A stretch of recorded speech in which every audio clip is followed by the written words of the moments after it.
Okay, great. Well, it is 2 p.m. Central European time, so I'd say we start. Skater, the stage is yours. Okay. Good morning, good afternoon, and good evening, everyone, wherever you're joining us from around the world. It is really a pleasure to welcome you to another OPD dialogue organized by the International Disability and Development Consortium's OPD Partnership Task Group. Today, we are discussing a topic that sits at the heart of disability inclusion and localization, fair funding models for a localized agenda. Around the world, organizations of persons with disabilities are being asked to lead change, strengthen accountability, and deliver impact. Yet too often, they are expected to do so through funding models that limit flexibility, reinforce unequal power dynamics, and leave little room for local priorities. If we truly believe in nothing without us, then we must also ask an equally important question. Who decides how resources are allocated and who holds the power? So today's conversation is about more than funding. It is about trust, equity, leadership, and reimagining partnerships that genuinely place OPDs at the center. My name is Keda Lewis. I'm the co-founder of the Spinal Injuries Association of Malawi. I am a spinal injury survivor and a wheelchair user from Malawi. And I have the privilege of serving as your moderator for today's dialogue. Thank you all for joining us. I hope this will be an honest, engaging, and action-oriented discussion where we will not only identify challenges, but also explore practical solutions together. A few housekeeping announcements. So we have International Sign Language interpretation that is available throughout the session. Live captioning is also available, and the captions are translated in more than 30 languages. We'll have a short 10-minute break midway through the session, and we have reserved 25 minutes at the end of the session for question and answers. However, please feel free to post your questions in the chat throughout the discussion, and we'll do our best to bring as many into the conversation as possible. So let me quickly introduce our panel today. Today, we are very fortunate to have an outstanding panel representing foundations, NGOs, and organizations of persons with disabilities. Joining us today are Catherine Hyde-Townsend, Senior Advisor for Disability Inclusion at the Ford Foundation. We also have Lina Barrow, Head of Partnerships and Influencing at ARD International.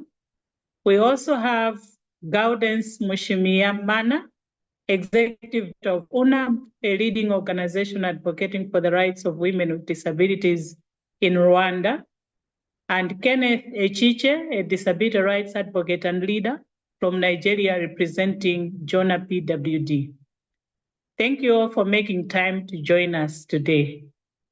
To officially open our dialogue, it is my pleasure to invite the chair of the IDDC board, Mary Kell, to deliver her welcoming remarks. Over to you, Mary. The floor is yours. Thank you. Thank you so much, Skater, and thank you to all of the colleagues who are joining on the panel and have joined into this really very important webinar today. I won't take too much of your time, just to say a few remarks around the IDDC, which is an international consortium of a grouping of approximately 35 civil society organizations, organizations for persons with disabilities, different networks that operate, and also NGOs. So it's a very much a civil society driven organization. And quite a lot of what you've spoken to there, Skater, in terms of, fair funding and localization are very much kind of hot topics and very critical topics for us as a network to work through at the moment. And I will say, we're on a learning journey. We're really pleased that the OPD task group have taken the leadership with organizing these webinars, because it gives that really important space to be able to have the conversations and dialogue, which is really what localization, when it goes to the core of it, it's about listening to the voices of those who are at the center of the community. It's centering those who are living with lived experiences in terms of leadership. And it's also looking at the various different structures which do not enable that. How do we start to dismantle those structures? So I'm hoping the conversations today will be, and I'm sure they will be very, very encouraging and also very helpful to feed back into our network's work. We had localization as a topic of our agenda for our last General Assembly 2 years ago. But unfortunately, due to everything with what happened with regard to donors, we had to rearrange that into a more conversation around how organizations survive into the future. That means we now are able to come back to localization, hopefully within our next General Assembly, and have the conversation we wanted to have before the changes with USAID and the various different donors that happened last year. So I think the donor conversation is always an important conversation, and how you get the funding closer to communities and to those who know best how to use it. So I really wish you well. I hope I could have stayed with you, but I'm actually just finishing a meeting in Belfast. I actually need to return to Dublin, so I won't be able to stay, but I know I'll be able to tune into the recording, and we will hear from the OPD task group feedback. So just really wishing you all well, wishing and thanking all the panel for your time and for your sharing as well, and wishing you well with the meeting. And I hope I didn't speak too fast with sign language interpreters. Sometimes I do so apologies, Natasha, if I was speaking fast there. So back to you, Skater, and good luck with the rest of the session. Thank you. Thank you so very much, Mary, for those inspiring opening remarks and for reminding us why conversations like this are very important. Thank you for your time and wishing you the very best. Thank you. So we'll now move into the panel discussion. So our discussion today is intentionally OPD-led. Rather than debating theory, we want to hear lived experiences, practical examples, and ideas that can influence how funding partnerships evolve in the future. So with that, I would like to begin with Kenneth and Gaudens. So over the past few years, the global funding landscape has changed significantly, with shrinking aid budgets, shifting donor priorities, and increasing uncertainty. From your perspective, how have these changes affected your organizations and the broader disability movement in your countries? May I start with you, Gaudens, and you have 5 minutes, and then we'll move to Kenneth. Thank you. Over to you, Gaudens. Thank you very much, Skeda. Good afternoon from Kigali. I'm really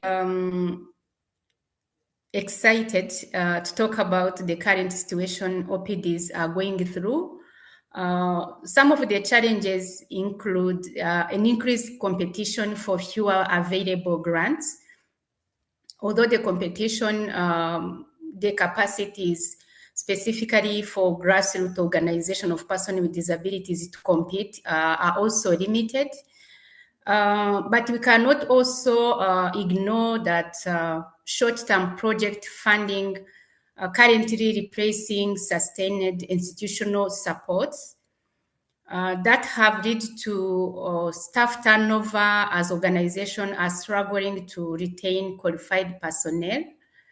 One example is from my organization, whereby since the COVID-19, almost our annual budget has decreased to almost 50%.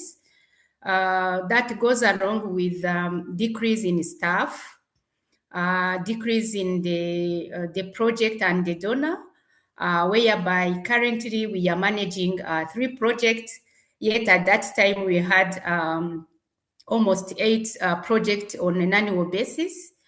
All those examples showcase how OPDs are being affected. And this comes with, if I can say, it's a pressure, but also it's a fear for the future of our organizations. And this is also the future of disability inclusion. If OPDs are getting in difficulties to sustain their own intervention, the engagement with the other stakeholders in advocacy is also being affected. We can imagine how the future of our organization and the disability movement will look like in the future. Yeah, thank you.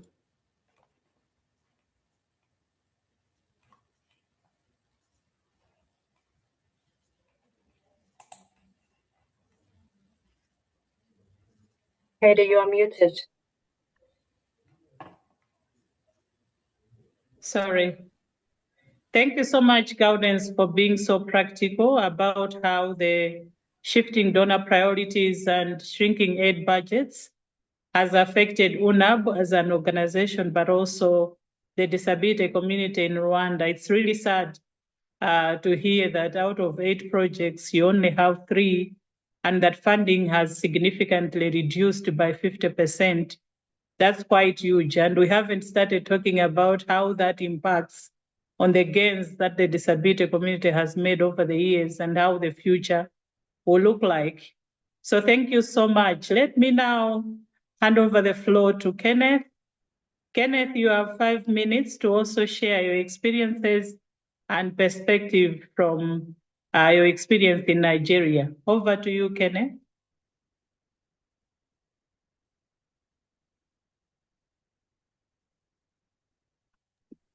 Unfortunately, it seems that Kenneth is having some challenges with connection. He did send out an email asking for the link to join again. So I hope in the next few minutes he will be able to join us. But I don't think it works for him with the profile he's logged in with now. So I think we can move on and hopefully we can ask him again. All right. So we'll get back to Kenneth when he's able to connect. For now, let me turn to you, Lena. So, Lena, the terms localization and decolonization are increasingly used in international development, but they often mean different things to different people. So how do you define these concepts in the context of disability inclusion and partnerships? And perhaps where do these ideas overlap and where do they differ in practice? You have 5 minutes, Lena. All right. You can cut me off when I go over. But this is a really great question, Skada. These two terms are used at the moment across the sector in an interchangeable way. And I think that that is part of the problem because they are not necessarily the same thing. Localization, as it's currently practiced in the sector, is for the most part about where money lands, who is delivering programs, who holds subgrants, whose name is on partnership agreements. And these tend to be more administrative questions. They don't always, when we're thinking about localization, think about who designed funding models in the first place and who decides what counts as success to communities.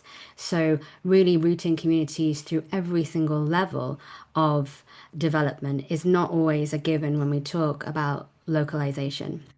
I know some people may think that localization is opening up to talk about power, which is really important. And I think that that's the intention behind the word.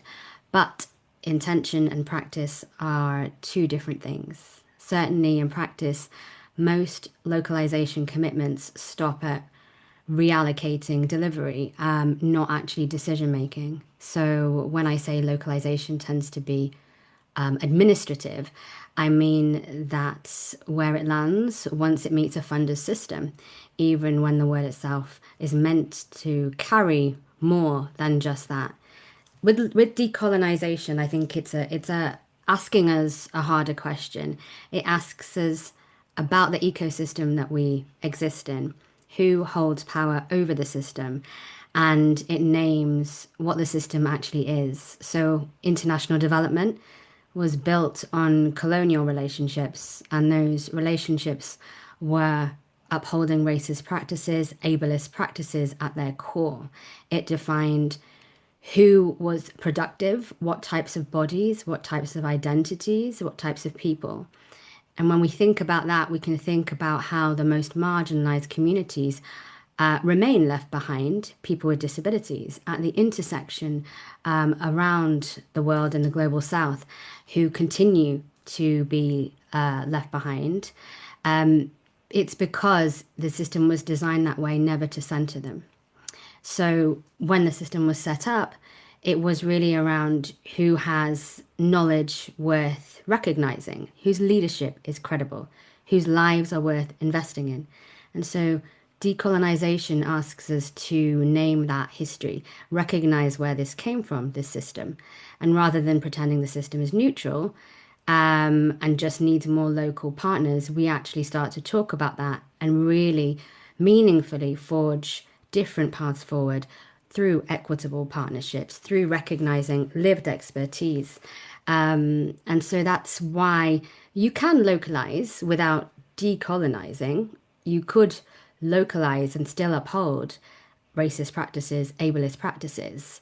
You can move delivery to the global south, put local staff in on the letterhead, on the titles of things, and still run models where a disabled woman in Tanzania still has to prove her competence to a funder in London, using criteria that a funder designed in a format that a funder chose, against a timeline that really shouts urgency because of the funders being in charge. So I mean, the face of these conversations certainly has moved on, and it asks us to really think about power, where we hold it. And certainly, from my perspective, coming here from Ad International as a UK INGO, it's something that we certainly are grappling with very openly, and really intentionally questioning ourselves about our power, and how we are addressing the legacies of the work that we do, not just creating something new, but actually recognizing the harm that has been done to right it and to meaningfully shift power through the practices that we have now transformed into as a participatory grant maker. I will stop there. Thank you. Thank you so much, Lina, for really simplifying these concepts that oftentimes do really sound like the same, but they are not. I really like how you have used some simple examples like logos that, yes, we can have logos on letterheads, but really the intention is not translating into practice. We are not seeing that really on the ground that, for example, organization of persons with disabilities or disability advocates themselves are really making the decisions that are speaking to the priorities that are in their local context. But I wanted you, Lina, to maybe finish off this by just sharing where you see an overlap in terms of these concepts, and through your work, where do they differ in practice, just building on what you've already explained? Yes, so the concepts do overlap. I think that the conversation around localization and locally led development is one that is being advanced in many different ways, and there are really good practices. So it's an opportunity to use those practices, use those spaces to open up a wider conversation about the ecosystem and about a systemic change that I think we all want to see, because we recognize the system is not working for everyone. Certainly, both of the terms share that instinct that resources and decisions should sit closer to the people most affected. But they differ for me in depth and scale. So localization tends to operate at the level of a single organization or a single grant or a single project, for example. Whereas that decolonization conversation is really about that systems change happening at every level, from the multilateral institutions in terms of aid, right down to grassroots organizing, movement building, civic space, the freedoms that people have and need to be able to organize. So you can't decolonize one grant agreement and call the system decolonized. It will take all of us to do this, and that's why it's really great to be having these conversations. And one of the newest terms, I guess, that has started to come out is around reparations and reparative justice. And that is really about the future of aid in a decolonial world. How do we bring those two things together and make funding, decision making, success, just partnerships in general work better for everyone? Thank you. Thank you so much, Lina.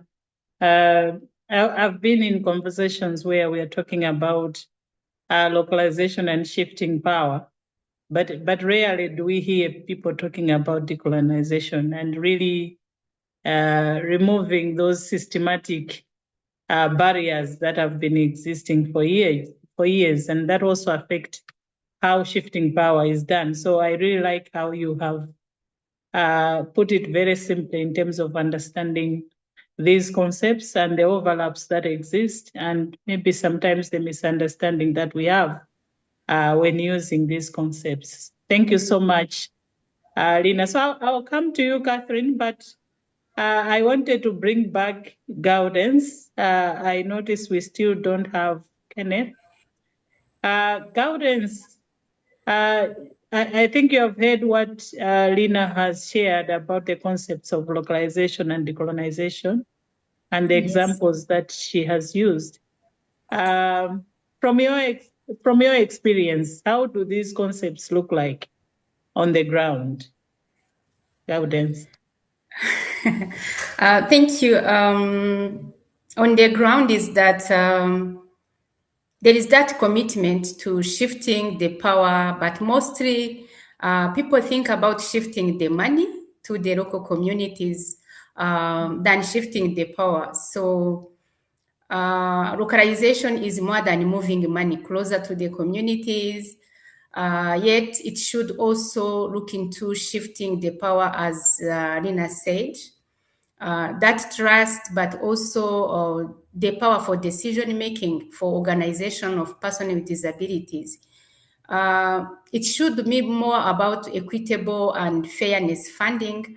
And for OPDs, equitable funding means directly funding or organization of persons with disabilities. It should be flexible, but also a long-term investment that can strengthen locally led organization to be able to advocate for rights, influence policies, but also deliver sustainable changes. Currently, most of the funding available, it's focused on advocacy, but also it's tailored to the donor requirements.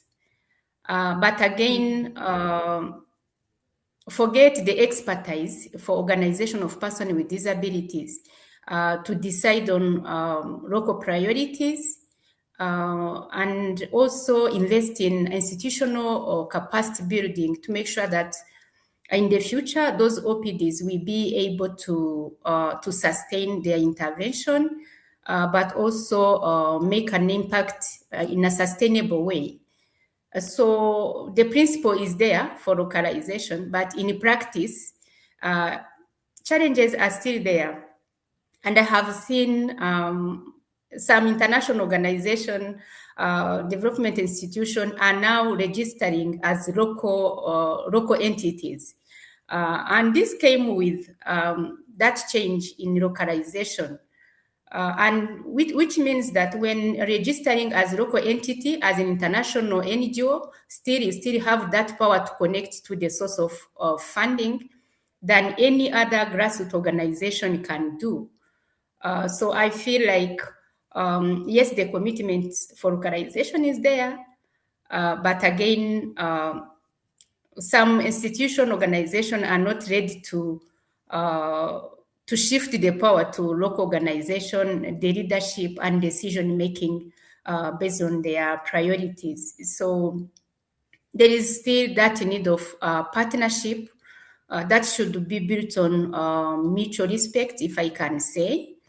That transparency and but also the accountability when it comes to responding to the community needs, ensuring that co-creation space whereby the donor, the funding institution, but also local organization have same right to decide what is relevant for the community. Yeah, if I can say. Thank you. Thank you so much, Gaudence. Just a reminder to our participants that we have international sign language interpretation, and we also have live captioning that is translated in 30 languages. We'll have a short 10-minute break midway the session, and we'll have a question and answer at the end of the session. However, please feel free to post your question throughout the discussion. So thank you so much, Gaudence, for that. I really like how you have responded to this question by saying, indeed, they are saying shifting the power, but it's just shifting the money. The power to decide on what are the priorities in the local context, the power to decide how the resources should be used, the power to decide what to use the resources with is not there. So really we need to look at that and make sure that when we are saying shifting the power, we are indeed shifting the power to the grassroots organizations and really in the process helping with movement building. But Gaudence, I didn't hear you say anything on decolonization.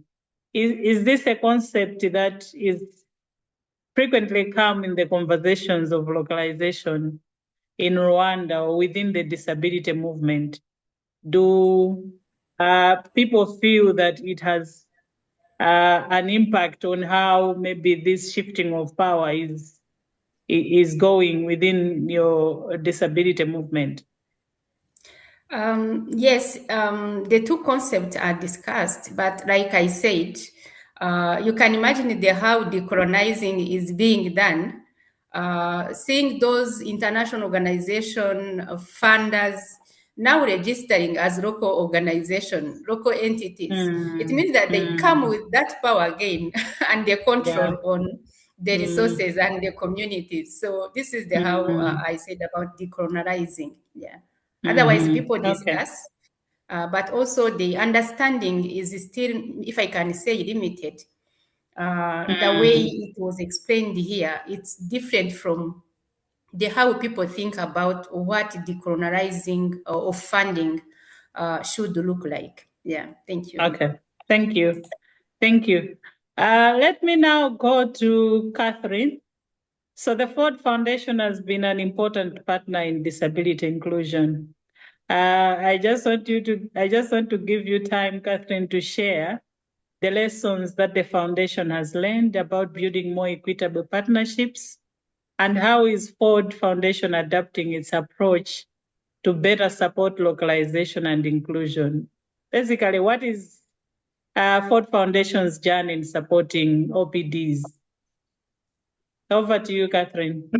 Thank you, Skater. Happy to be here. So I guess I want to start out a little bit with talking about Ford's general mission. So overall, our mission is to tackle inequity, right? And so we have a history of supporting diverse communities around the world, whether that's women and girls and non-binary folks or people with disabilities. Over the last 10 years, the institution has been assessing and revamping the way that we are supporting nonprofits more generally. So in the past, about 30% of all of our grant making was project support, and 70% of our grant making was project support, and 30% was general support or flexible support. And in order to provide grantees with greater flexibility, we've been moving towards structures that provide much more agency by the grantees to decide the kinds of activities and goals and outcomes that they are seeking. And so that has been a really important shift generally within the foundation. And I mention this because, as you all know, sometimes within large institutions, it can be really hard to change these kinds of general approaches. And so when I came to the foundation to lead our disability rights work, this pattern and trend was already underway, and it was really helpful in terms of the ways that we wanted to approach disability rights and inclusion. So the way that we've approached it is starting by creating a set of principles.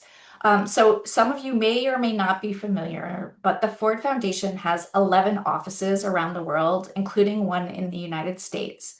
And so we generally have a decentralized approach. And we wanted to make sure that those approaches really use the CRPD as a model and frame. And so those principles include things like a human rights-based approach, that is using the CRPD as the kind of legal framework for reference, regardless of geography. The principles of nothing about us without us, intersectionality, and then, of course, as an institution that's newer to this work, some humility around learning and looking to those who know best, right? So we know that communities who have been doing this work for decades know both what the priorities are, but also what the solutions would be. So I'd also just want to talk a little bit about localization, since we've been talking so much about it, and share the way that it works at Ford. So as I mentioned, we have offices around the world, and those offices and program officers in those regions make the decisions around disability rights grant making. So our office in Nairobi has Kenyan citizens who work at the foundation, and they're the ones deciding exactly what and how disability rights and inclusion look like within their setting and context. At the same time, we think it's really important that we have the CRPD as a frame to really connect the work that we're doing across offices. I think the other piece that I wanted to share with you all is kind of the internal, what I would call in English, kind of the sausage making.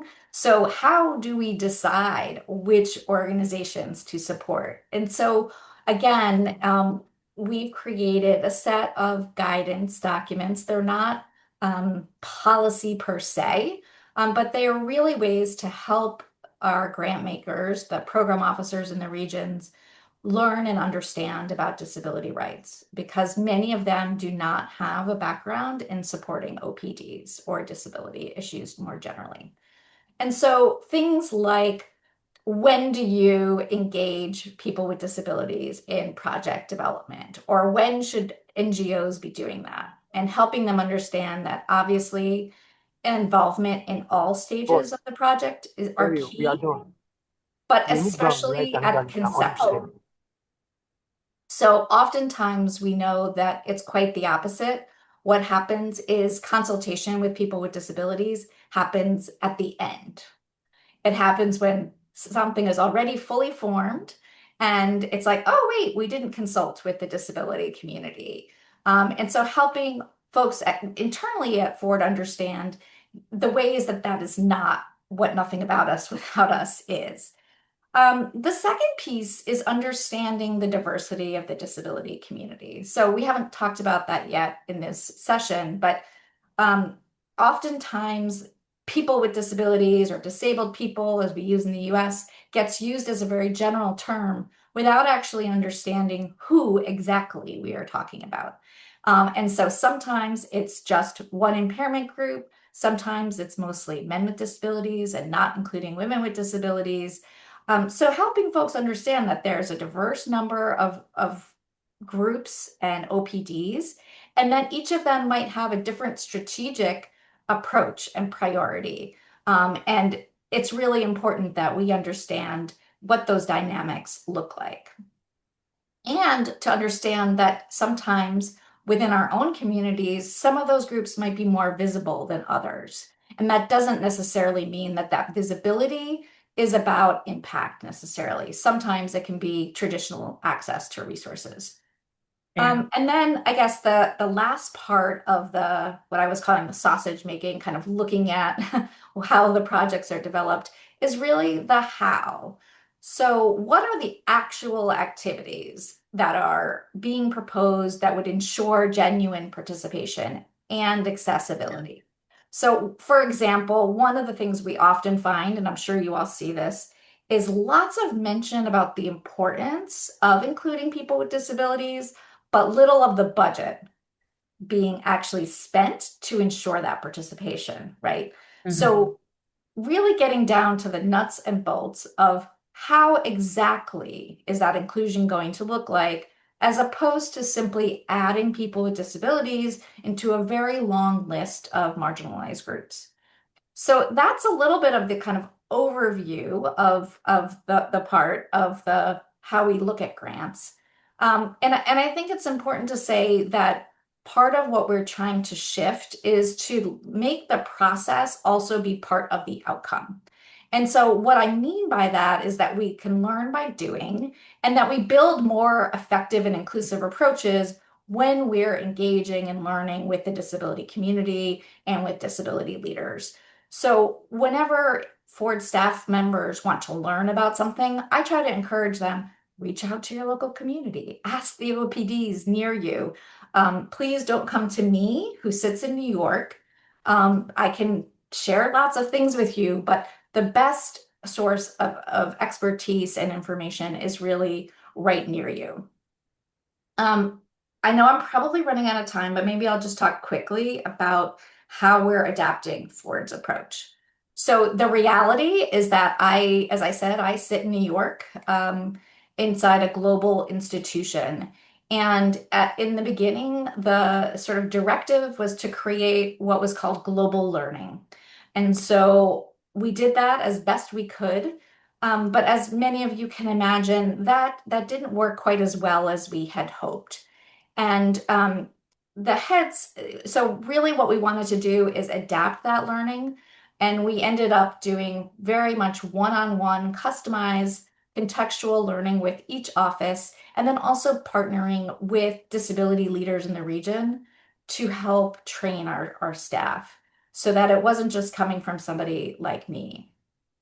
A couple other things I just wanted to mention that kind of link to localization are about ways that we're looking at even holding meetings. So if we have meetings in New York, for example, with mostly global South-based partners, we actually have to justify those decisions. In general, we are asking our staff that we hold meetings in the places where the activities and action is actually taking place. The other thing that we do is that when a global grant is made out of the New York office in particular, or any office, our regional office staff actually must review and approve those grants if there are any activities within their countries. So it is not those who are based in New York or some other place, but those who are actually based in the region. So those are some important kind of shifts that we have made. I'm happy to answer any other questions. We've had a lot of learning in doing this work. And I would say that it's really a continual process of learning as we have new staff coming in and out. And there is quite a lot that most people who don't have experience coming into this field need to learn about the CRPD, how OPDs are structured, and the best ways to support disability rights and inclusion. Thanks so much, Skater. Thank you. Thank you so much, Catherine. It's really nice to hear big foundations like the Ford Foundation leading the way and really being so practical and intentional about disability inclusion. I really loved when you mentioned about humility and learning. So hearing Ford Foundation taking that approach that it's really humbling itself as a foundation to learning more about disability.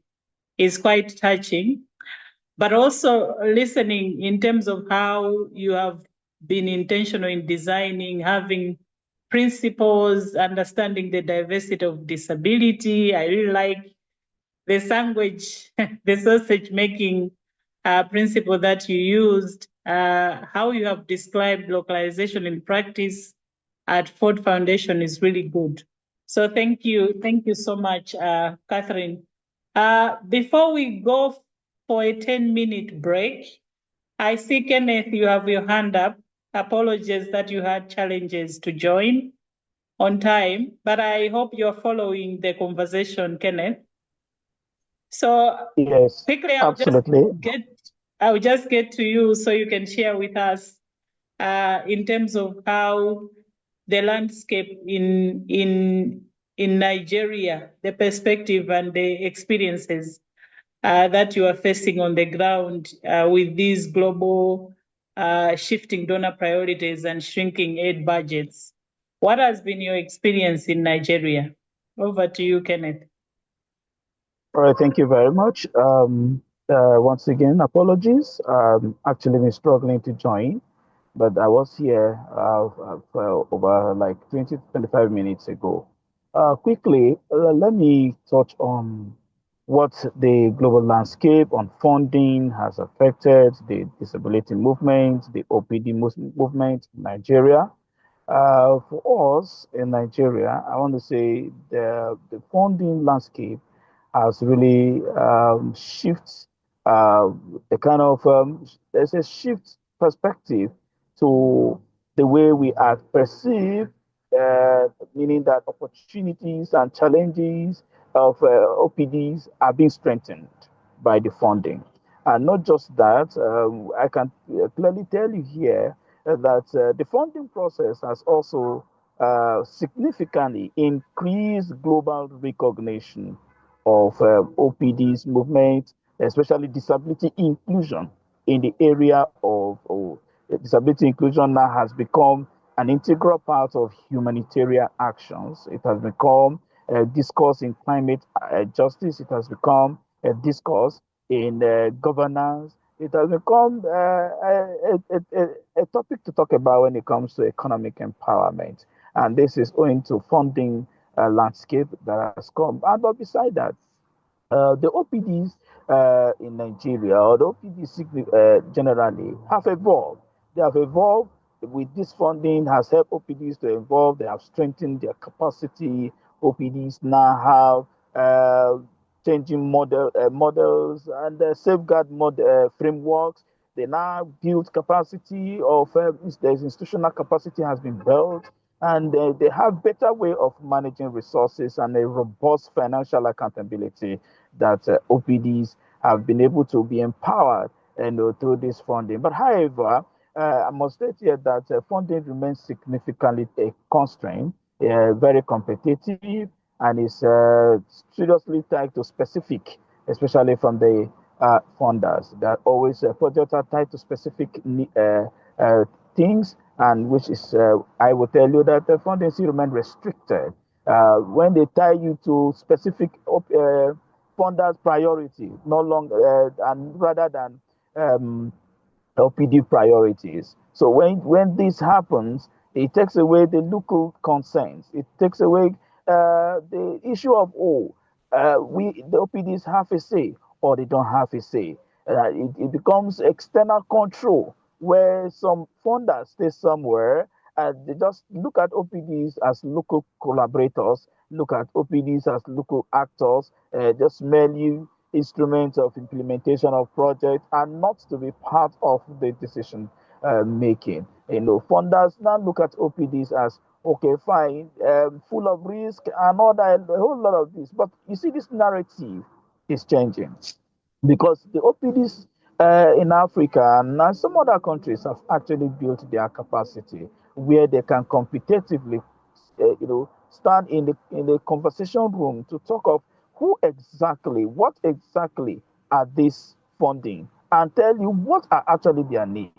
The capacity of OPDs has been seriously built, that they now have improved systemic, improve systemic values that and change, that have been able to present themselves as responsible and very good people that can be able to manage projects, that can actually be in the conversation room, that can actually be in the decision and design of projects. That is how evolving has been. And to me, I would say that the question is not whether the OPDs can deliver, but the question should be that are the funders, are the funding models, our funding architecture, can they trust OPDs enough to partner with them and taking them as co-collaborators rather than just mere implementers of project. So to me, the OPDs have gone beyond just the level of just having it been in the room and then let's talk about whether it concerns you, whether okay, just wait, whatever we want to execute a project, we come to you. No, OPDs have gone beyond that level. They are now in the level of okay, instead of implementing through an intermediary, OPD wants a situation where they can have direct funding. And direct funding process will be the most important thing that will build OPD capacity. And they have gone beyond just advocacy. That's one thing I must state here. The OPDs have gone beyond just going into a focus on advocacy. They have gone into policy, looking at the policy on what it is, and even formulating, designing this project, designing programs that are very relevant, to the community. Because, like I said earlier, OPDs understand the situation because we are closer to the people, because we know the people, we actually know the needs. It's just like you coming to take information from a blind man, and then you come back to say you know more than the blind man. That is wrong. So, but we are saying that taking OPDs as mutual collaborators, partners, trusted partners, because I want to re-echo that sometimes funders look at OPDs to be full of a lot of risk. And I said, don't look at them as risk, fully risk, but look at them as people you can share risk. You can do a share risk management together with them. And with so doing, you recognize the ability of the OPDs, you recognize the powers of the OPDs. And that takes me to issue of colonization. Yes, we are talking of shifting power, shifting leadership, shifting values to closer actors, closer to the people, closer to the community, closer to see community-based organization, including the OPDs and all that. But in the other hand, when decolonization talk about the historical imbalances, looking at the structure, looking at who controls, whose decisions should be taken and whose decision is not to be taken, and whose decision who value the other, who monitors the other person's decision and all that. And I would say what has worked perfectly for us, and I must tell you that it involves issue of, okay, when there is a direct funding, when you look at direct funding, look at direct ownership of everything, it gives OPDs sense of institutional responsibility. It gives a sense of institutional capacity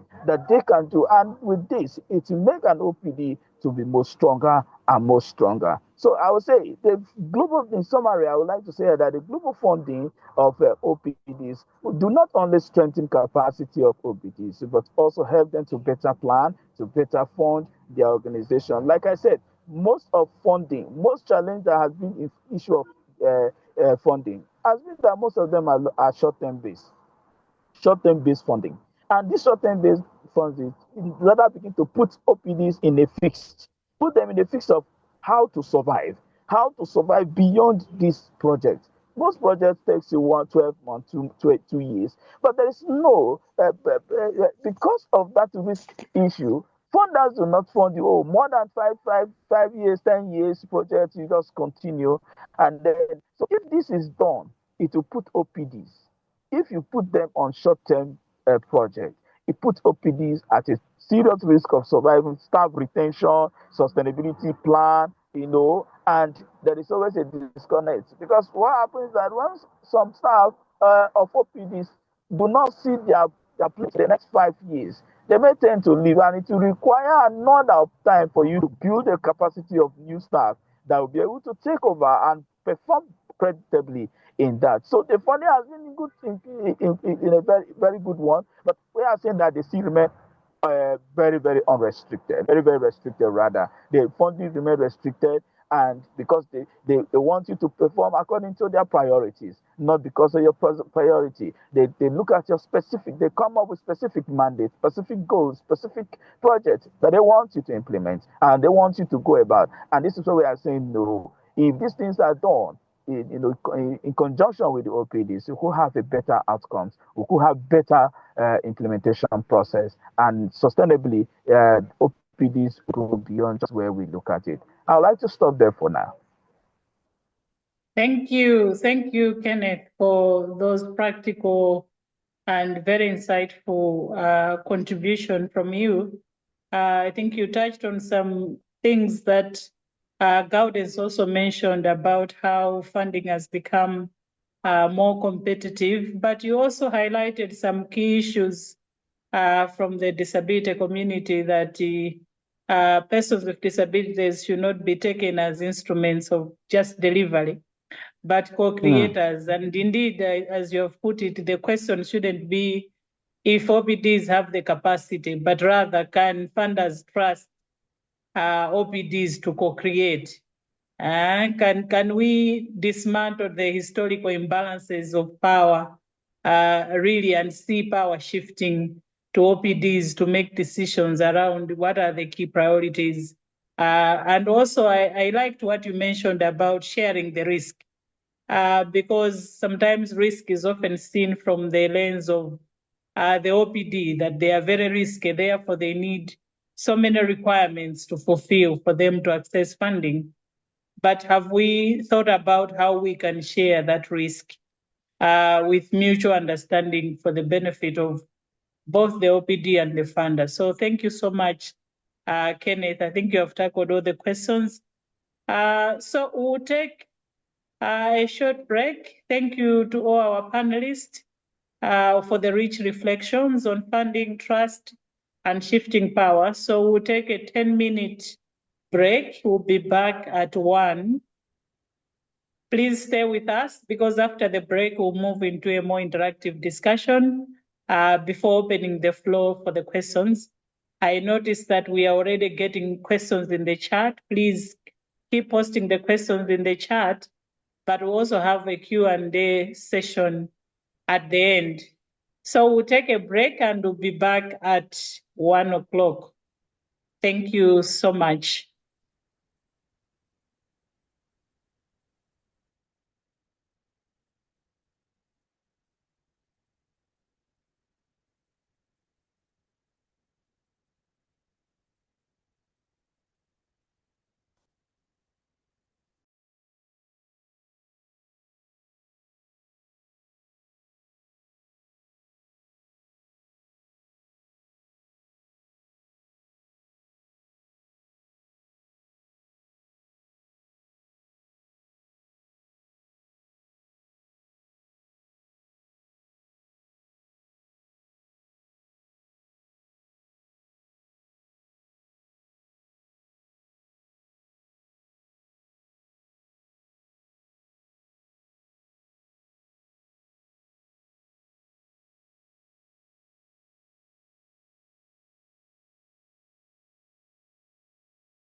Welcome back.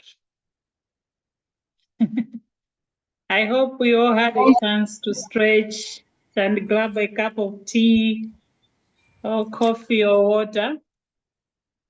So let's continue with our conversation. I hope all the panelists are back. So I would like to invite all our panelists to respond to this question. And I'll start with you, Lina.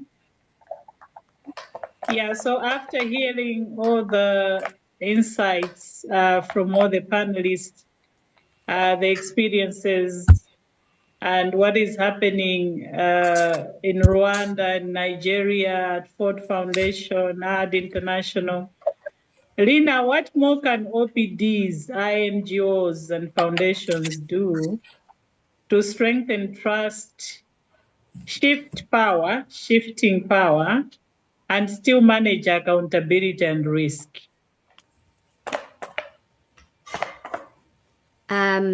Great question. And I really enjoyed listening to Gaudence and Catherine and Kenneth.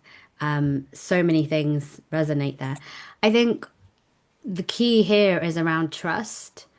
And trust is built through what you demonstrate that you give up, not what you promise to give up. And I think foundations and INGOs, we talk a lot about trust-based funding while keeping everything, every kind of meaningful lever or design or criteria in our own hands. And that's not really trust. So there's more that INGOs, that funders, that foundations can do to create the space where they do truly shift things and that control is let go of a bit more. I also really liked what Kenneth talked about in terms of risk. Some risk has to move. It has to not exist in the same way that it has before. And right now, the risk of funding failure sits almost entirely with OPDs, who have to continuously prove themselves to being, good enough to deliver. So the funders, INGOs, don't really carry as much risk for getting models wrong or different ways of being. And I think a genuine shift means that INGOs, funders would be sitting with discomfort, slower timelines, decision making that they're not fully in control of.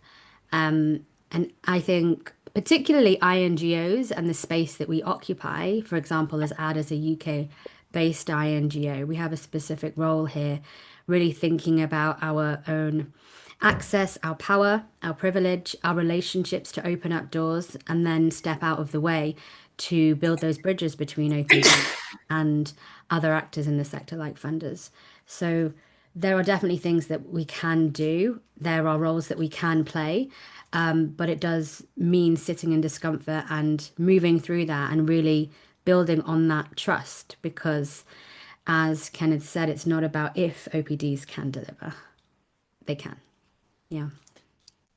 I agree. They can. And Lina, before I move to Gaudence, maybe you could also share briefly what AD International is doing in changing or shifting the power. I am a very good example of AD's work, but I would want to give you also a minute or two to just talk about what ADS is doing practically. Thank you. Yes. So we work across kind of four things. I'll touch on them very quickly. Participatory grant making, fairer funding campaign, which is led by incredible OPDs, including Skater. And we really think about nourishing leadership of OPDs and the disability justice movement. Both of these make the first things possible. We can't do anything without OPDs. And so with our participatory grant making, it very much is around creating a different, fairer model for funding. So we do not decide who receives grants. We hand over the design, the funding, the measures of success to OPDs. For example, our Disability Justice Fund for Women, which is a really good example, is where we've learnt the most around what active listening requires when we're working with communities, and really thinking about being intentional to shift power. Our funds there were designed by women with disabilities across Ghana, Uganda, Tanzania. It was not designed by us for them. It was by them for them. And recently, we had a convening in Uganda of our Disability Justice Fund for Women there. And we heard directly from our grantees about how funding is working. This is after a year of piloting all of these funds that we have been doing. And we were thinking that we would just continue and redo the same types of models of funding that we did the first year. But actually, several groups of our grantees asked us to think more intentionally about extending support to existing grantees over a longer, steadier funding period rather than just running short cycles and making them reapply for funding. And we totally understood that. We get that trust takes time to build and that single grant cycles don't work for that longevity and that sustainability. So we're really questioning what we thought might work and making the space to hear from OPDs in that way. And we also do think about the leadership of OPDs as well. So obviously shifting power to the disability justice movements means more if the movement feels the confidence, feels that they have the skills to hold that power once it arrives. And we run our Global Disability Leadership Academy, really thinking about the pipeline and what it means for persons with disabilities to step into their power in this system that wasn't designed for them, to be able to hold their own and navigate and advocate and communicate in all the ways to make changes that they want to see.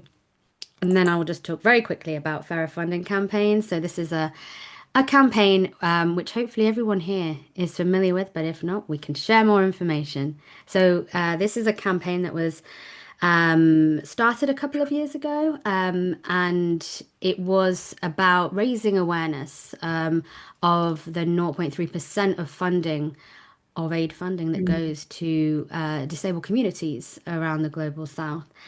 And so one of the best highlights of my career so far at AD was bringing together incredible disability justice activists from Africa and Asia to discuss how we build on momentum on this moment of change with funding and international development to really be strategic about what we want to see change. And that includes everything that people have talked about today: more direct funding to disability justice movements, flexible, unrestricted, long-term investments, trust-based, and really thinking also about taking away the barriers to applying for funding, making it simplified, accessible, making reporting processes easier, and making sure that we have equitable opportunities for OPDs to increase funding directly to the movements. So these are some of the things that we have been trying as AD has changed from your traditional UK-based INGO who were program implementers across Asia and Africa to really shifting power in a meaningful way through participatory grant making, opening up funding in a way that we do not control it, but we do support it. And we move from being the driving force of things to the supportive role, recognizing that the power that we hold as a UK INGO means that we can play a role of opening up those spaces to directly connect OPDs with funders, with institutions, with governments, and to make localization a reality in a bigger way, because we know that we have the power to do that, and this is the thing that we should be doing. I'll stop there. Thank you. Thank you. I hope I'm audible. I'm audible. Thank you. Thank you so much. Thank you so much, Lina. And I mean, we can talk the whole day about fair funding, and I really felt I needed to give you time to talk about fair funding and how it's working and how AD is being practical about shifting the power. I'm mindful of the difficult conversations that we have had as disability justice advocates and add in terms of how practically can we build trust and how the fair funding can be more owned and championed by the disability justice advocates themselves. So yeah, Ad has been very practical about that. And thank you, Lina, for your leadership and your guidance in that process. So I'll come back to you, Gaudens, the same question. What more can OPDs, NGOs, and foundations do to strengthen trust, shift power, and still manage accountability and risk?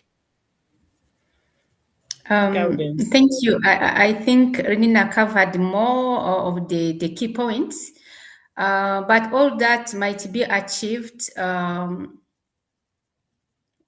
only when all of us we are open to recognize each other's strengths and weaknesses, but also together we take the time to assess the risks and we come up with a kind of institutional capacity building plans, mitigation measures, but also allocate the budget to implement all those plans.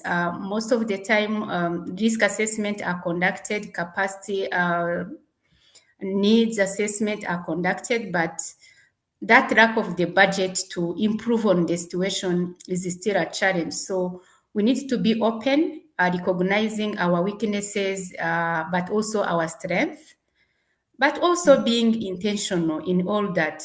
Intentional in terms of be ready to learn from the failure, learn from the pilot, be ready to adjust, and also have that kind of multiple year grants that can give that space to pilot, adjust, learn, fail, adjust again, and then you can come up with a solution to scale. All that require being intentional and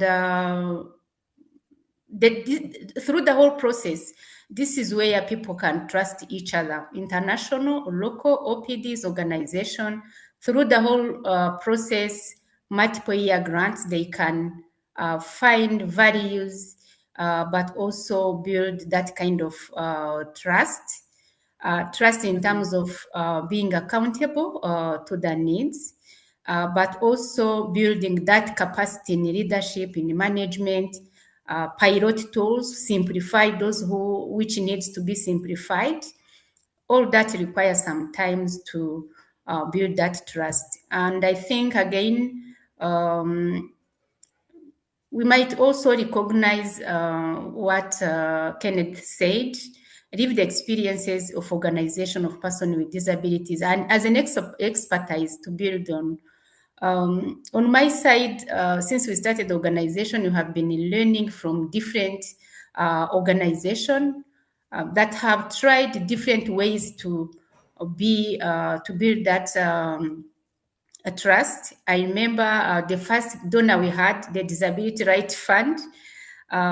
They trusted small organization, even not registered yet, but they can implement a fiscal sponsorship option to support OPDs at the grassroots. We had the experience with the UN Trust Fund with a special window on disability to end gender-based violence. Currently, we have the CU Foundation for long-term program funding. All those solutions exist, but we also need to sit together and learn from different organizations like ADD said. All those solutions exist, but one might not fit in all the situations. So we need to assess and learn from each other. Thank you. Thank you so much, Gaudens. Catherine, what more can be done to strengthen trust, shift power, and manage accountability and risk? Thanks, Gator. I actually wanted to address also something that was in the questions about the risk around taking money from certain donors. And so I think part of the answer to this is for OPDs to have really clear values and principles about what kinds of donors and what kinds of funding you're willing to take. I was reflecting on the fact that I've worked in funding for about 20 years, and I think I've only ever had one grantee say no to funding. And they said no because they didn't want to be too dependent. And they actually created their own percentage. You know how donors sometimes say you can't be, yeah. So, but this grantee, that it was a disability organization, said, I don't want that much money because I don't want the risk of you as a donor. And I must say, even in all the work that I've done to shift power, that one decision was really enlightening and really shifted things. I think the other thing is institutional donors are oftentimes by definition colonial. And so if we're looking at decolonization, I think we also have to look at things like self-funding. Maybe those are membership fees, maybe they're local businesses, maybe it's consulting. And we know that those amounts may not be sufficient, but I do think we need to really start looking at ways that there are other kind of resources out there in our communities and how to look to those resources rather than resources that are largely based in the global north and largely going to be controlled by others. Thank you. Thank you, Catherine. Very interesting. So yeah, having principles and values. Rarely we forget that. So every time we see a call for proposal, the thinking is we must get that money. We don't even screen to say, where is this donor getting these resources from? Yeah. Skater, I've had many grantees who have lost money because they have been expected to be reimbursed later at rates that were too low.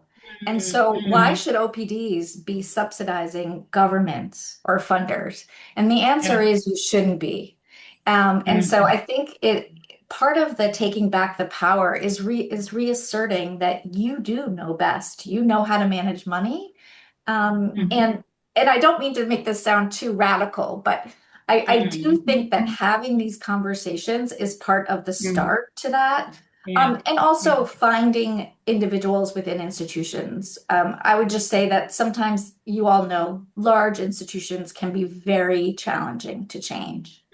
And many people on their own can do things that increase flexibility, whether that's change your reporting schedule, or changing the way payments are done, and really looking at some of those technocratic aspects of grant making and seeing how OPDs can use that to your advantage. Thank you, Catherine. Thank you for that.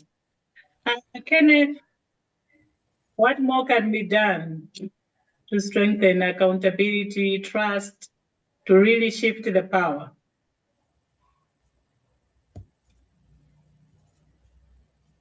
Kenneth, you are muted.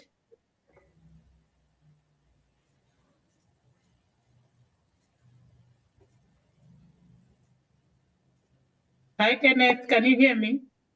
Yes, I can hear you now. Yes. Go ahead. Okay. Please, can you take the question again? Okay. So I was asking the question that has gone to all panelists, what more can OPDs, NGOs do to strengthen trust, shift power, and still manage accountability and risk? Okay, so I will start by saying that it boils back to mutual trusts. It boils back to partnership, strengthening partnership. It boils back to equitable decision taking. Bringing everyone on board is just the best solution for OPDs to sit on the table. It's not enough. Let me say, it's not enough. What does it mean to build a strongest disability inclusion without a strong disability institution or OPDs? It's like casting castles in the air.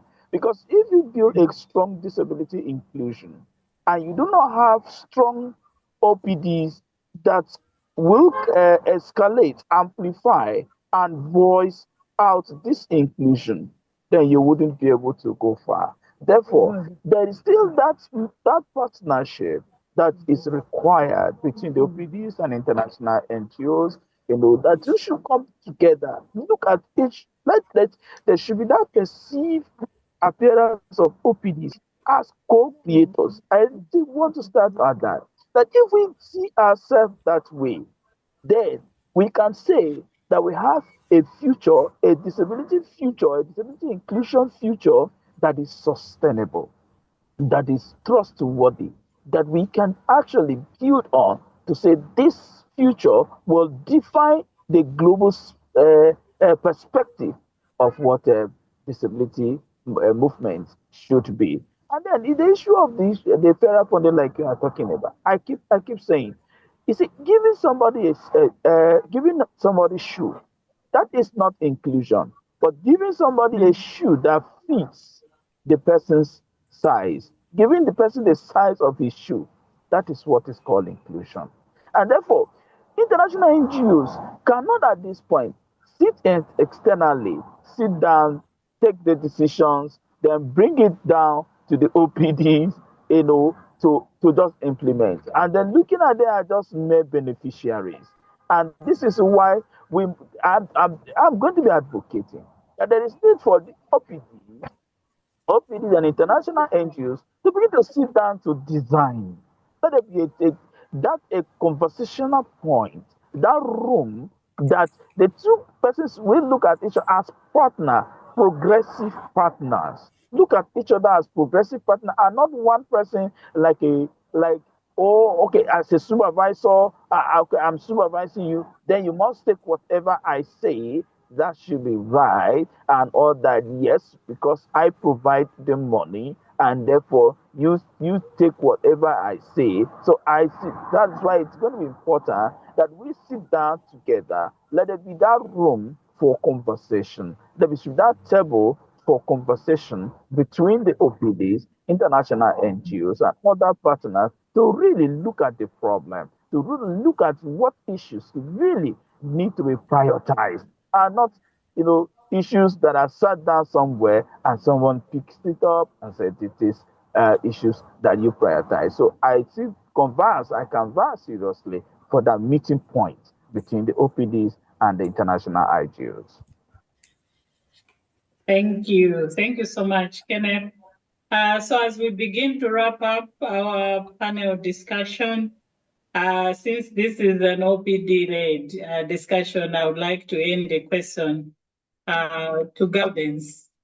So Gaudence, if you had the opportunity to redesign funding for OPDs from the ground up, what would you change to make it fairer, more sustainable, and more responsive to local priorities? What would you change?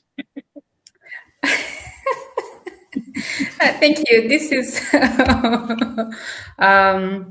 a wider question. You are in the shoes of the funder, so what would you do differently? If I'm in the shoes of the funder, yes. First is reach out to the organization of persons with disabilities to collect their understanding, but also the how they want to be involved in the grant making processes. It's also focus on direct funding, provide multiple year grants, but also flexible grants that can cover both activities and organizational development, can cover leadership, respond to the current digital technology needs, can provide reasonable accommodations. But I can also, the other thing that I can do is my mind should be open to learn from the grantees, because recognizing they have the capacity, they have the skills to share with me, as a way that also as a donor, you might be having the skills, the capacities. So creating that environment that is equitable for everyone, donor, grantee, to share and learn from each other. But of course, ensuring that Other programs are also inclusive. Because most of the time donor funding programs that are not inclusive and wait to fund standing alone specific disability programs. So I would also ensure that other funded organizations are accountable to disability inclusion. Yeah, thank you. Thank you. Thank you so much, Gaudens. Kenneth, anything you want to add? If you were in the shoes of the funder, how would you design funding to make it more fairer and more sustainable and responsive to local priorities, in addition to what Gaudens has shared? Okay, so yeah, if I were to be in the shoe of the funder, but this is actually a breathtaking question because I have not been in the shoe of a funder before. So let me Yes. assume, let me assume, Assume, if yes. I were to be, so if I were to be to make funding more fairer, I will do call for a holistic uh, research. I'm going to invest more into research of the actual problems at the community level. I will remove intermediaries. I'm going to remove intermediaries. I will try to ensure I do direct funding. Direct funding will be the best option for me because if intermediaries keep telling you OPDs lack capacity, then they have the problem. You cannot be funding through intermediaries, and yet the intermediaries are not building the capacity of the OPDs. And then yet, year in year I still have an intermediary to fund through. Something is wrong somewhere. So if I were to be in that shoe, I'm going to try as much as possible to limit and reduce the engagement with intermediaries and engage these OPDs directly. I'm speaking as an OPD at this point. Thank you very much. Thank you. Thank you. Powerful. Thank you so much. So thank you to all our panelists. We'll now move into our audience question and answer session. We have received a number of excellent questions through the chat. And I wanted to start with Marie. Marie, I hope you can hear me. Marie Nazombe. You posted an interesting perspective on risk sharing that Kenneth mentioned, and how OPDs also need to look at the risk that they are taking. Would you want to take the mic and just speak to this? Also briefly tell us your work around this, Marie?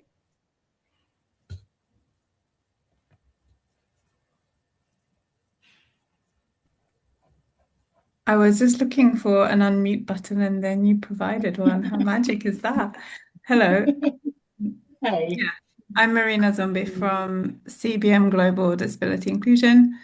And yes, just as Kenneth was talking about risk, I realized that we often only think about it from the donor's perspective. But Catherine also, responded to that already in terms of the risk from the grantees side. And I think exploring that relationship a bit more between donors and grantees, and understanding that this is a partnership. This is a mutual arrangement. When entering into a relationship, the donor is bringing something. It's bringing money. It may be bringing some expertise or some connections as well. And the grantee is bringing a great amount of expertise.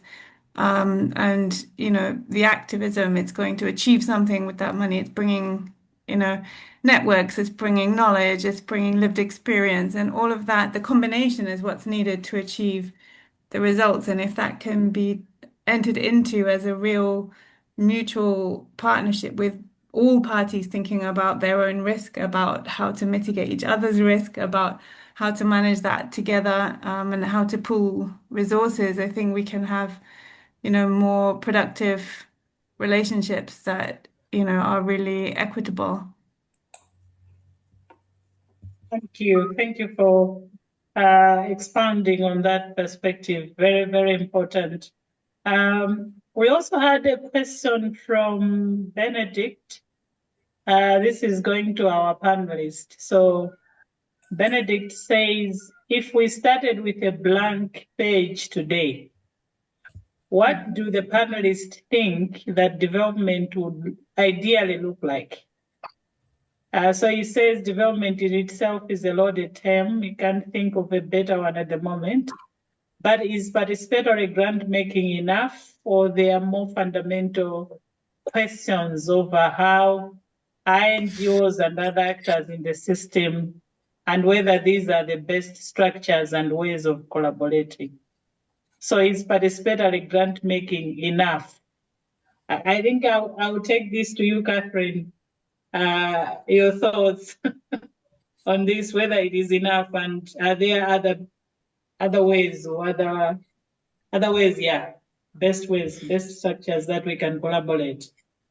So I'm gonna just take this in the most dream-like way and say I think what you would do is have a more like something like a reparations kind of thing where there would be a very large transfer of funding to local communities to make decisions about how funding is done. So I think fundamentally we would need to stop the hierarchical flow of funding. And to do that, we would really have to dismantle the system, right? And so this to me would be the ideal. I slightly disagree with Kenneth about intermediaries. And I disagree because I think that intermediaries have allowed many large donors to actually begin to learn and partner with OPDs. And that without intermediaries, some of those larger donors might actually decide not to fund disability rights or OPDs altogether. And so I think that these are some really hard questions that we all have to grapple with in terms of how do we both work with the systems that already exist, but also kind of dream about what kinds of things could make it better. And one other kind of more practical thing I think that is trending among some donors are these longer timeframes for grants, right? So moving beyond the 1 to 2 year grant to a 5-year grant.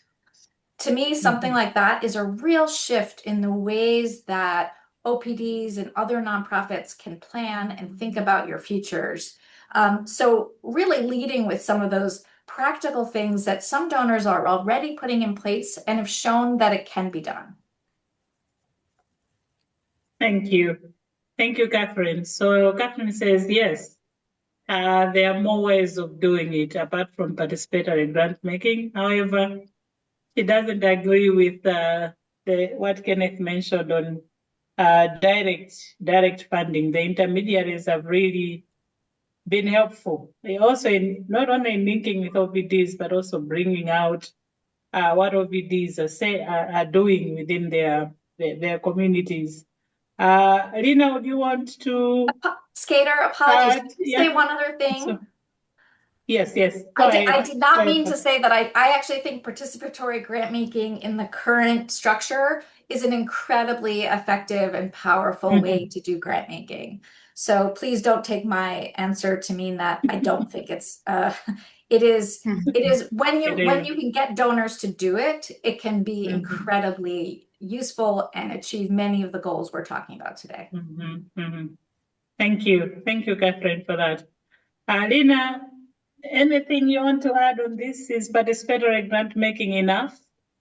I always think, okay, look, we're stuck in a system that wasn't built for us, trying to dismantle it, and that's very hard. So I think it takes all ideas. I think participatory grant making, community philanthropy, institutional funding. One thing that might sound a bit controversial is also, yes, about reparations and recognizing the role of the state.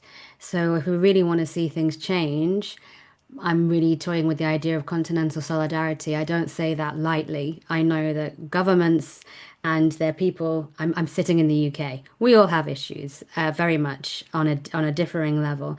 But if we're going to dream, like Catherine said, then it would be really interesting to think about what it looks like for nations to actually look after their people and for the people to have the power to be able to have sustainable livelihoods. So I think in order to get there, we do have to have those conversations around localization, decolonization, reparations, and more importantly, power, and really start to recognize, again, as Catherine said, I fully agree with you, OPDs really stepping into the power that you all hold, the knowledge, the skills, the expertise that you all hold. And that is something to definitely leverage. So I think it would take all of us and a lot of different ideas. Thank you. Thank you, Lynn. And whilst I'm still with you, there is also a question on how does AD's Global Disability Leadership Academy work? How is it designed and from where it is informed? Do you want to speak briefly about that, Lena? Yes, sure. Great question. So it was designed by OPD consultants. Again, we've been running it for a year. And as we are a learning organization and really, really intentionally thinking about the power we hold, we are reviewing it right now. And we have had a cohort of OPDs go through it. We are now integrating all of their feedback, but also looking at avenues for those amazing disability justice activists to be taking more of a lead within the curriculum. How do we update the curriculum based on their lived experience of it? Because they know their context best and they're from Africa and Asia. And, it's not a one size fits all. So we're really being intentional about embedding knowledge and expertise from the people who know what they need to change, what they want to change, what they want to learn. It's not coming from us. And so that's how we are working at it. And we're also working with them on the measures of success. So we kind of, because we are an intermediary, sit between the funders and the communities and really trying to gather what is the measure of success for them. It's not just that they had mentorship or got into a leadership role, but actually fundamentally, how are they taking back what they learn in terms of their growing confidence into their own communities? And starting up their own startup or initiative or idea. We're not putting boundaries on what the measures look like, and we're very much going with what they're telling us, and then we kind of explain that to the funders as well. So we take our advocacy role very, very seriously, and everything that we do is informed by OPDs. It's them; they're the ones that tell us. Thank you, Lena. Thank you. And Gaudence and Kenneth. So there's a question here from Sulaiman. He's saying, I'm reflecting on whether all OPDs are fully ready to take on increased power given existing gaps in knowledge, experience, and readiness. Sometimes these gaps are not fully recognized, leading to a perception of preparedness that may not match reality. While donor requirements can be challenging, they can also support accountability and quality improvement. I'll start with you, Kenneth. So in your view, what practical steps can help to close these gaps and enable a genuine shift in power and localized ownership between donors and OPDs in community projects?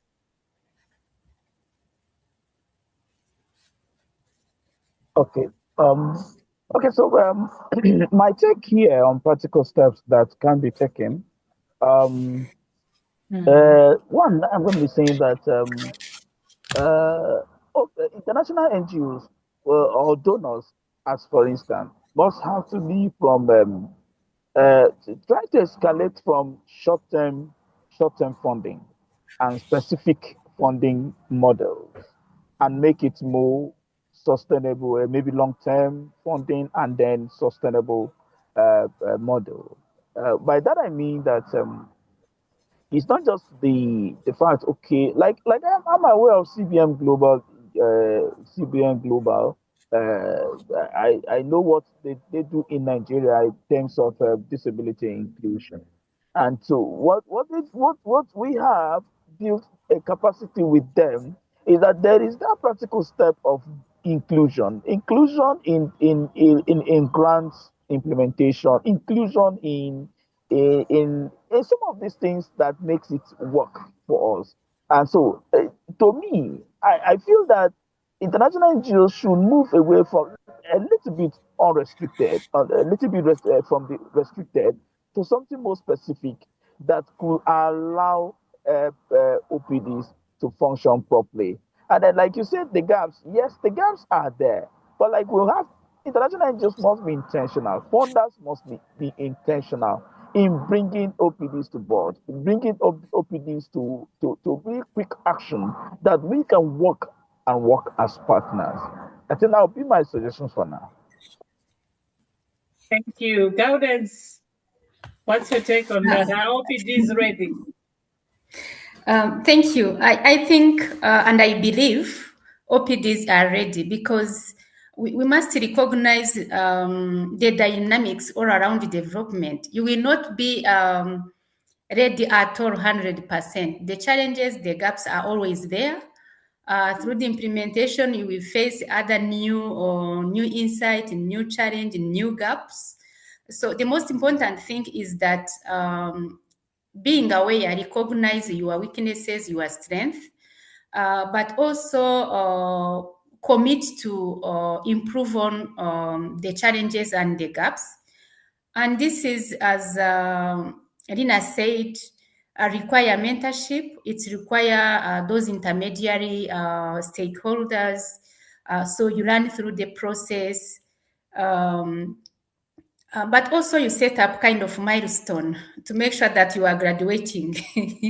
Graduation approach should be also put in place to make sure that you are improving on this area. Next time you are improving on that one. And be intentional in terms of seeking support when it is needed, and knows where to get technical assistance like any other organization does. We all have our own weaknesses and our strengths. So OPDs are ready based on their current expertise. Thank you. Thank you so much for that assurance. Susanna, I wanted to open for anyone in the audience who would want to speak, ask a question, make a comment. I'm not able to see hands, but if there are any hands. Okay, if I do see any hands up, I will give the participants chance to talk. Yes, we have Henry, we have Nadia. So I'm starting off with Henry. Yes, Henry, go ahead.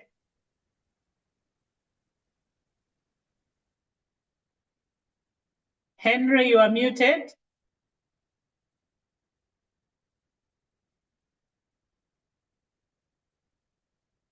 Henry is muted. Yes, when I was just trying to. Okay. Go ahead. Yes. Yes, thank you very much, Henry from Juba, South Sudan. I really like this discussion because I think this is one of the topics that really needs attention. And thank you very much. I appreciate all your insights. So basically, what I'm thinking is also in line of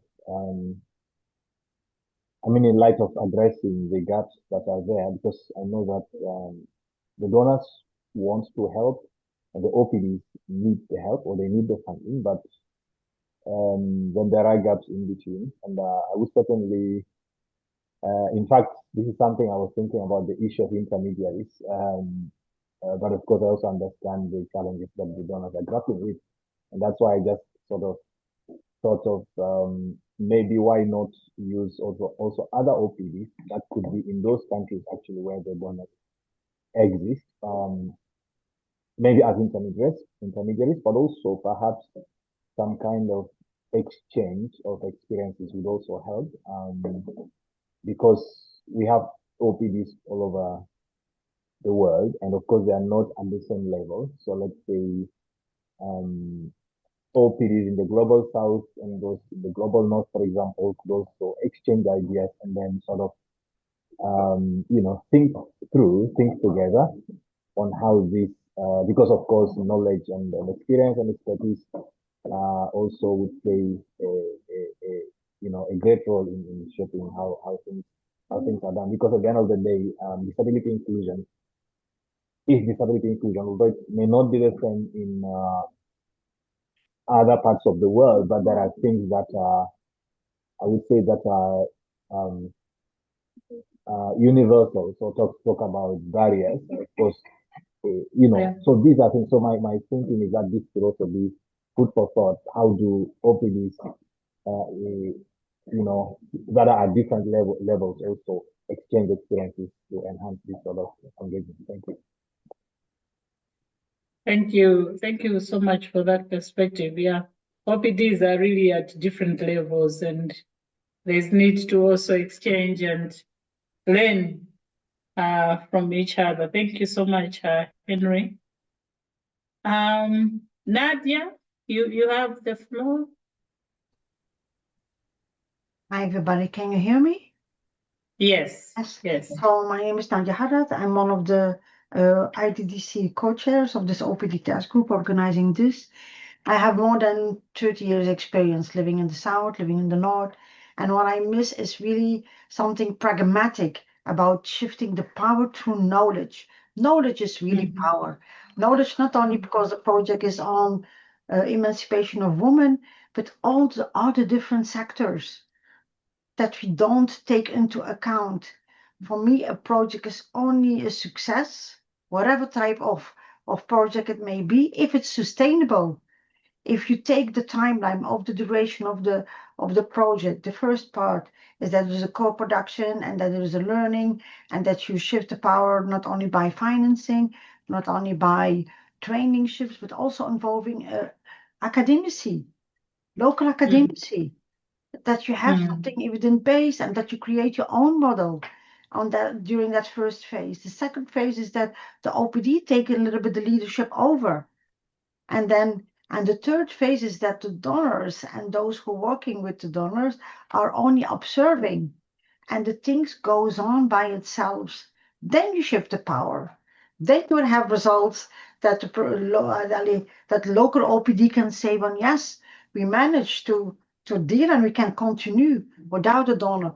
For example, building, when they go and build a multifunctional center. Yes, build 2 extra rooms, rent those rooms so you have an income that can make it sustainable. When you invest in something else, build something that brings you money in, or build knowledge so that you can afterwards be a coach and train other people and be recognized by the government.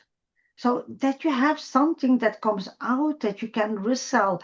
We miss that economic investment, really, that being pragmatic. That's what the private sector is doing. They never go into any deal or any project if there is not a win out of it. And a win for them is not only achieving their objective, but it's a win and financial win. And so then, even if you start from low scale, then you build up not only your knowledge, but also your backup for your financial sustainability. And that's how we can survive. Otherwise, we are running from one grant to another grant and from another grant to another grant. So I really want to have the panelists, their opinion about this. Did they see something out like this? Did they know some models that are so flexible to encourage this kind of targeting sustainability after each small project with building the knowledge to go on with it? Thank you. Thank you so much, Nadia.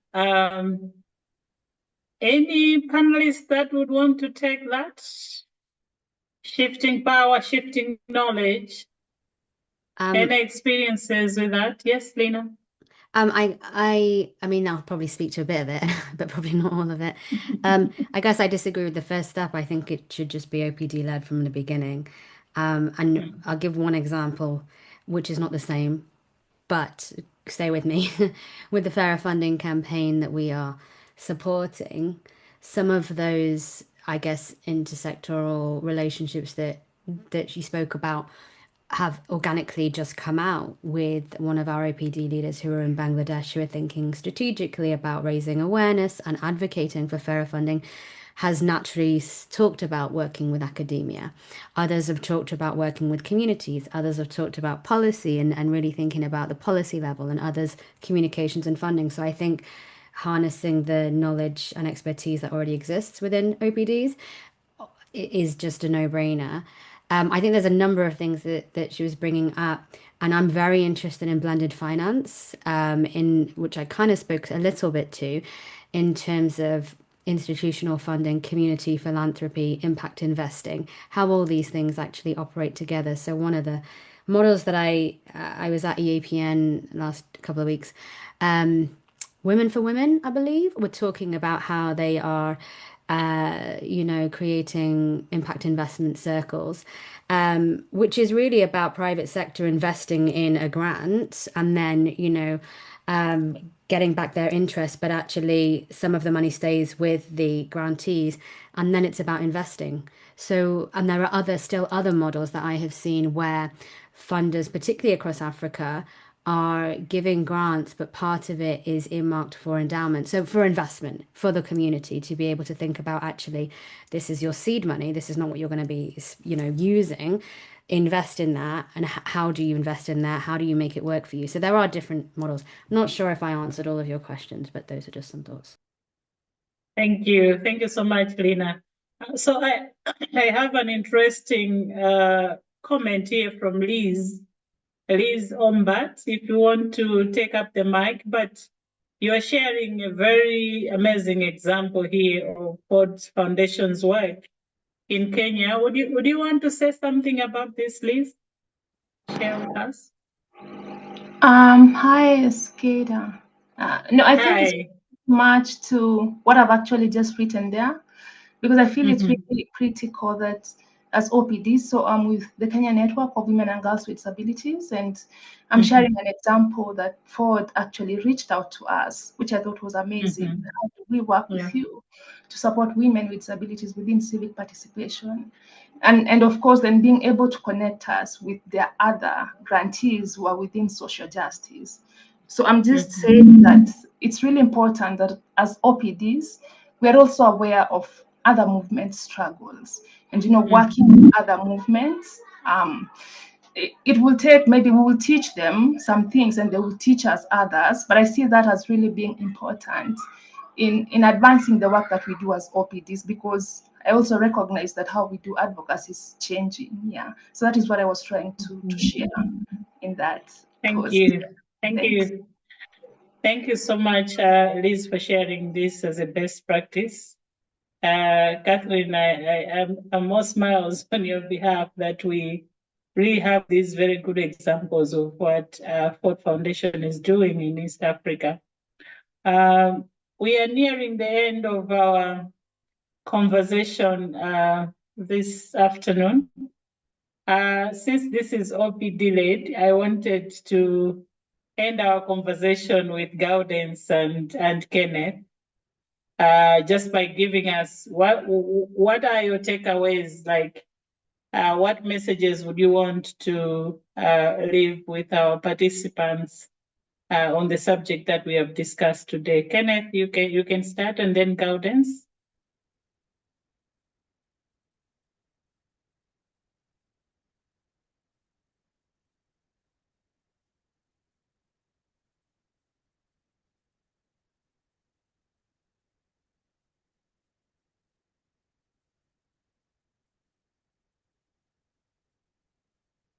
Kenneth?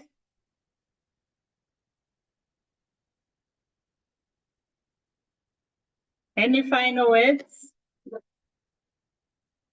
You are muted, Kenneth. I see you're speaking, but you're muted.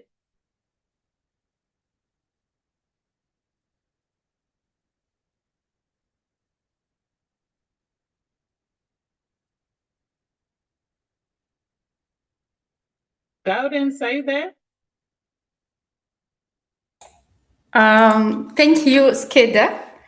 I think from all this discussion is that we need to recognize that OPDs have their capacities, strength, but also their weaknesses, that they can learn to improve on their weaknesses, but also share their expertises for relevant programs to change the life of persons with disabilities. So the most important thing is that they should be consulted, participate through the whole grant making processes, but also have in place a kind of milestone to graduate through the whole process. And for this to happen, we need to work together with other organizations, OPDs, our umbrella, and other civil society organizations as an opportunity to learn, but also engage and build the capacity of other stakeholders on disability inclusion. Otherwise, we find ourselves in a space where integration has replaced inclusion, because those stakeholders, if are implementing programs, yet they lack the capacity, like the way Ford Foundation have been doing, empowering their staff, then we will risk to lack that space for inclusion. So we need to also reach out to engage with other stakeholders for learning, but also impacting, shifting the knowledge that we have. Thank you. Thank you for such a powerful close, Gaudence. Kenneth, do you want to close? Anything you want to share with us in closing?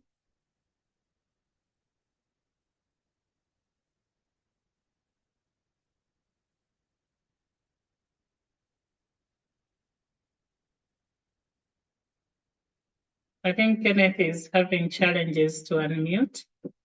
So we have come to the end of our dialogue today. I would like to thank our panelists for their honesty, insights. Okay, hear me now? Yes, Kenneth. Go ahead. So I would take a second. You are closing us, so yes. So, all right. So I want to say there is need for from transactional partnership or funding to transformative funding, and believing in OPDs that they have the capacity to design, manage, implement, and execute reasonable projects that are impactful to the community, so for community growth. And with that, the disability movement, the disability inclusion powerful one. That will be my parting word for now. Thank you very much. Thank you. Thank you so much, Kenneth. And thanks to all our panelists for your insights and your practical recommendations. I would like to also thank all participants who have joined and for your contributions, your questions, your reflections, and sharing your experiences. So today's session has reminded us that fair funding is not simply about changing grant conditions. It is about changing relationships, building trust, sharing power, sharing risk, and ensuring that organizations of persons with disabilities have the autonomy and resources to lead the change they know is needed. So on behalf of the IDDC OPD Partnership Task Group, thank you for joining us. We hope today's conversation inspires concrete action and stronger partnerships in the months ahead. Have a wonderful day, afternoon, or evening from wherever you are, and goodbye. Thank you. Thank you. Goodbye. Thank you.